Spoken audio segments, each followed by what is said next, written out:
નમસ્કાર મિત્રો, હું લીના કિનારીવાળા આપની સમક્ષ રજૂ કરું છું જીવન દર્પણ વાર્તા સંગ્રહમાં પ્રસિદ્ધ દાંપત્ય દર્પણ શ્રેણી અંતર્ગત વાર્તા નંબર 3, સંતાન સુખ.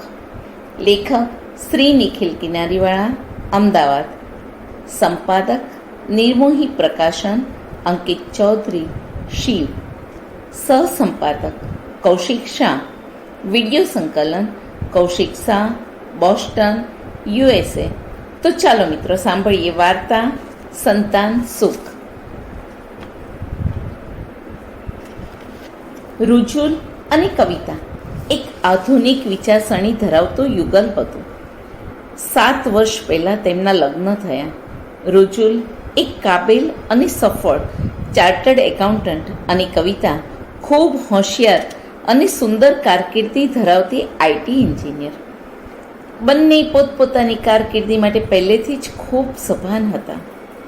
રુજુલ હવે ચાર્ટર્ડ એકાઉન્ટન્ટ તરીકે સ્વતંત્ર પ્રેક્ટિસ કરતો હતો અને કવિતા એક જાણીતી IT કંપનીમાં ઉચ્ચ હોદ્દા ઉપર કામ કરી રહી હતી. બંને પોતપોતાના કામમાં ખૂબ વ્યસ્ત રહેતા હતા.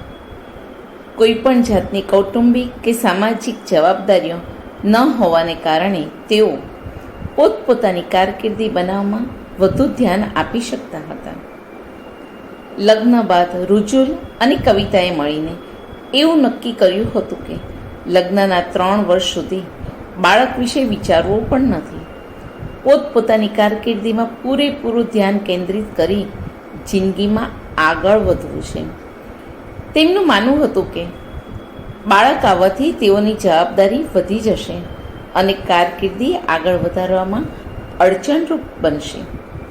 યોગ્ય ઉંમરે બાળક અંગે નિર્ણય લેવા માટેની માતા પિતાની અવારનવાર સમજાવટ છતાં તેઓ બંને પોતાના નિર્ણયમાં અડગ હતા. જોતામાં 3 વર્ષ વીતી ગયા. હજુ તેમનું માનવું હતું કે કારકિર્દી પહેલાં અને બાળક પછી. હજુ થોડો સમય જવા દઈએ, ત્યાં સુધી કારકિર્દીના અમુક મુકામે પહોંચી જઈએ. બાળકની તેમને કોઈ ઉતાવળ નહોતી. એમ કરતાં કરતાં રુજુલ અને કવિતાના લગ્નને 5 વર્ષ વીતી ગયા. તેમની ઉંમરના બીજા ઘણા પરિચિત યુગલો સંતાન સાથે કૌટુંબિક સુખ ભોગવી રહ્યા હતા. અંગત મિત્રો તેમને સમજાવતા કે હવે તો તેમણે ચોક્કસ બાળક વિશે વિચારવું જ જોઈએ. બાળક એ કોઈ પણ દંપતીના જીવનનો એક ખૂબસૂરત હિસ્સો છે. તેના વગર દાંપત્ય જીવન અધૂરું છે. ધીમે ધીમે કવિતાના મનમાં બાળકની ઈચ્છા સ્થાન જમાવવા લાગી.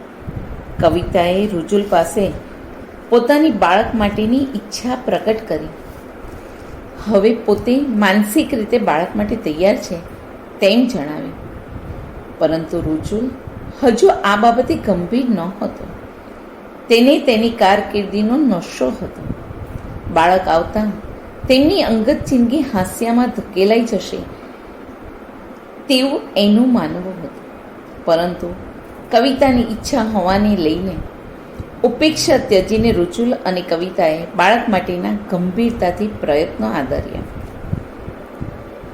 લગ્નને હવે તો 7 વર્ષ થવા આવ્યા. રુજુલ 35 વર્ષનો અને કવિતા 33 વર્ષની થવા આવી. બાળક અંગેના કોઈ સારા સમાચારના એંધાણ નથી. બધા પ્રયત્નો નિષ્ફળ થઈ રહ્યા હતા. હવે સાચે જ રુજુલ અને કવિતા બંને માનસિક રીતે ચિંતાના આવરણ હેઠળ આવી ગયા. તબીબી અભિપ્રાય પ્રમાણે રુજુલ અને કવિતા બંને મા બાપ બનવા માટે શારીરિક રીતે સક્ષમ હતા અને નિરાશ થવાની જરૂર નથી તેવી વારંવારની તબીબી સલાહ છતાંય ક્યારેય સંતાન સુખ પ્રાપ્ત થશે કે કેમ તે અંગે હવે તેમના મનમાં સંશય થવા લાગ્યો.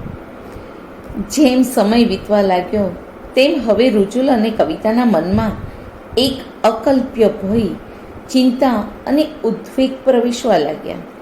હવે લગ્નના 10 વર્ષ પૂરા થવા આવ્યા. શક્ય બધી તબીબી સારવારની મદદ લીધી. બાળક માટે મંદિર એટલા દેવ કર્યા અને કંઈ કેટલીય બાધા અખડ્યો કરી, પરંતુ પરિણામ શૂન્ય. હવે કવિતા અને રુજુલને એવું પ્રતીત થવા લાગ્યું કે સાચે જ બાળક એ ઈશ્વરના આશીર્વાદ છે. ભાગ્યમાં હોય તો જ મળે. બાળકને માટે હવે તેઓ તડપી રહ્યા હતા. તેમનો અંગત જીવન અને કારકિર્દી બંને એક બાળકની તડપ સામે હવે ગૌણ લાગતો હતો. એક ક્ષણે તેમને એવું લાગતું હતું કે લગ્ન બાદ બાળક માટે તેમના દ્વારા અપનાવેલું આટલું બધું ઉપેક્ષિત વલણ જ કદાચ તેમની આજની પરિસ્થિતિ માટે જવાબદાર છે. એક ચોક્કસ ઉંમરમાં સંતાન સુખ મળવું એક કોઈ પણ દંપતી માટે આશીર્વાદ જ છે, જે તેઓ કમનસીબે ચૂકી ગયા. ડૉક્ટર્સ તેમને હવે કૃત્રિમ રીતે ગર્ભધારણ કરવાની સલાહ આપી.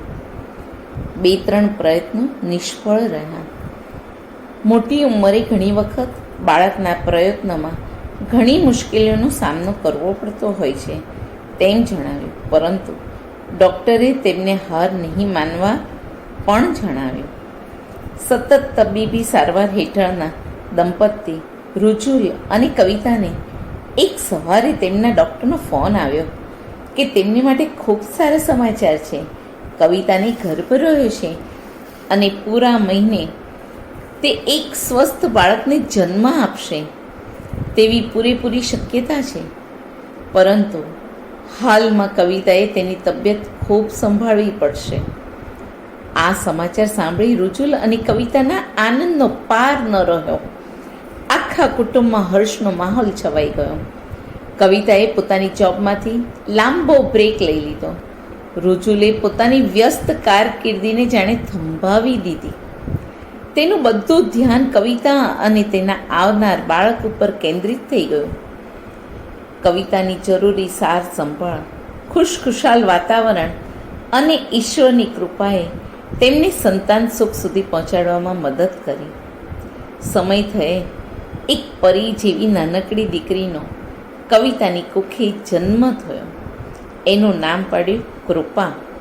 અને સાચે જ પોતાની દીકરીને તેઓ ઈશ્વરની કૃપા જ સમજતા હતા. રુજુલે 2 હાથ જોડી ઈશ્વરની માફી માંગતા કહ્યું, અમે અમારા અંગત સ્વાર્થ અને કારકિર્દીના મદમાં સંતાન વિશે ઉપેક્ષા સેવી હતી, જે અમારી ગંભીર ભૂલ હતી. દાંપત્ય જીવનના સુખનો એક મહત્વનો પાયો સંતાન સુખ છે, જે અમે મોડા સમજ્યા. સંતાન વગરનો દાંપત્ય જીવન શુષ્ક છે અને અભિશાપરૂપ છે. નાનકડી કૃપાને સોળમાં લઈ કવિતા માતૃત્વ પામી હરખાઈ રહી હતી અને કૃપાના માથે હાથ ફેરવતા રુજુલની આંખો પિતૃત્વના પ્રેમથી ઉભરાઈ રહી હતી. અસ્તુ. લેખક શ્રી નિખિલ કિનારીવાળા, અમદાવાદ.